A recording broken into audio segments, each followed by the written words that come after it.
So now that we understand what an index number is, how to create it, and why and how it's part of an interval scale, let's go a little bit further into the politics of these index numbers.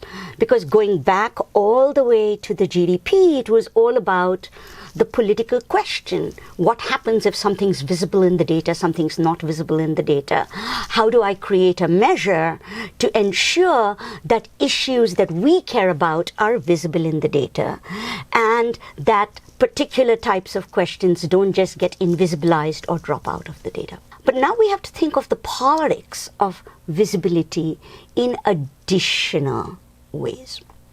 So the first thing when you think about the HDI is there is a politics. How did you decide what to prioritize?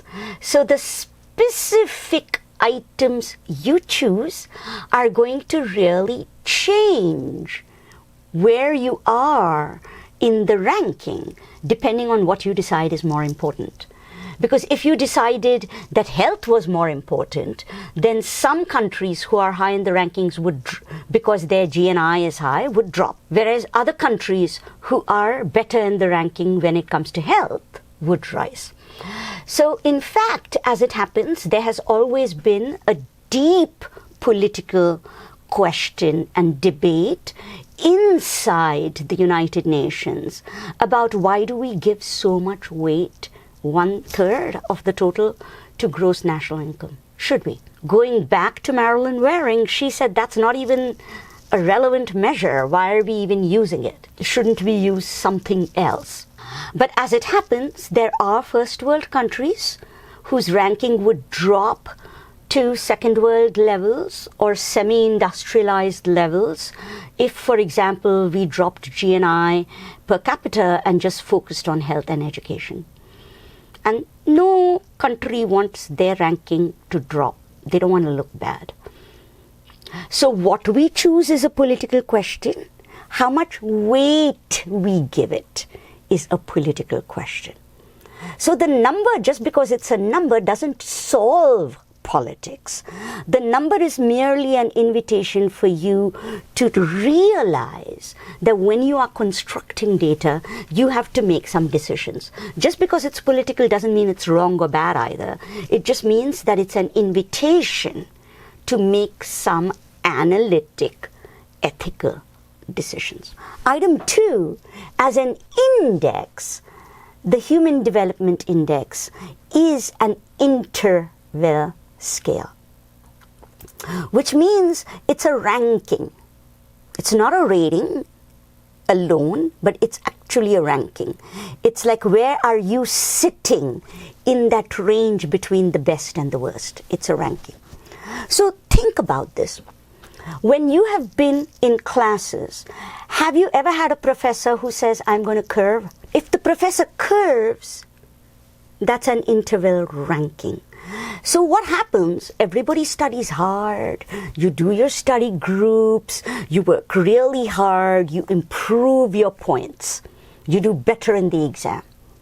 But every single student does better in the exam. So when they curve, it doesn't improve your GPA, because even if you did better in exam 2 than exam 1, there was that other student who also went from 95 to 100, and they threw the curve off. So you still only got the 3.2 despite doing all that extra work.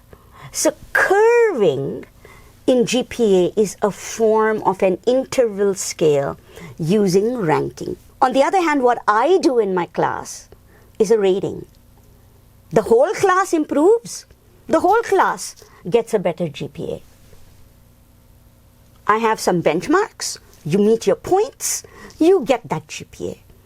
And you don't have to worry that I might work really hard and do some great work doing policy to improve life expectancy of people in my country, promoting education, and then just because every government did this, I'm still at the same index ranking.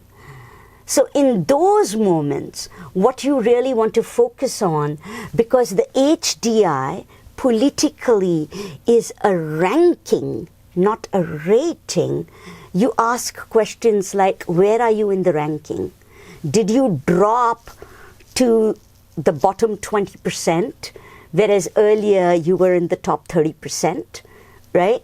So you start looking at your relative ranking in the HDI compared to other countries like you, because it's a ranking, not a rating. So that's also a politically important point to remember.